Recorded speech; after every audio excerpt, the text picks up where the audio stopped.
അതല്ലാതെ യാതൊരു റിലേഷനും ഇല്ലാത്ത ഏതെങ്കിലും ഒരാൾ വന്ന് എനിക്ക് പൈസ കൊണ്ട് കൊട്ടും എന്ന് വിചാരിക്കരുത്. നിങ്ങൾ ആ യോഗ്യത നേടിയാൽ നിങ്ങൾക്കൊരു പക്ഷേ അങ്ങനെയും വരില്ല എന്ന് ഞാൻ പറയില്ല. ചിലപ്പോൾ ലോട്ടറി വന്നേക്കാം, അല്ലെങ്കിൽ കിട്ടില്ല എന്ന് വിചാരിച്ചാൽ പൈസ വന്നേക്കാം, പല സാധനങ്ങളും പലയിടത്തുനിന്നും വന്ന് കിട്ടിയേക്കാം, പലതും വരാം.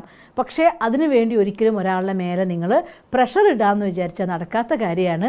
അത് നമ്മുടെ ഉള്ളിൽ നെഗറ്റീവാണ്. ആ നെഗറ്റീവ് നിങ്ങളെ നെഗറ്റീവിലേക്ക് ആകർഷിക്കും. അതുകൊണ്ട് ദയവ് ചെയ്ത് അങ്ങനെ ഇട്ട സഹോദരന്മാരോടോ സഹോദരി ആരാന്ന് എനിക്ക് അറിഞ്ഞുകൂടാ, ആ ആത്മാവിനുള്ളതായിട്ട് എൻ്റെ റിക്വസ്റ്റാണ്, നിങ്ങൾക്കുള്ള ധനത്തിന് വേണ്ടി ആദ്യം സ്വന്തം ക്ലീനിങ് അനിവാര്യമാണ്. ഇനി രണ്ടാമത്തെ കാര്യം പറഞ്ഞുതരാം. ഇനി ഈ കാര്യം ചെയ്യാൻ വേണ്ടിക്കൊണ്ട് ആദ്യം നമ്മൾ നമ്മുടെ മൈൻഡിനെയാണ് സ്ട്രോങ് ആക്കേണ്ടത്.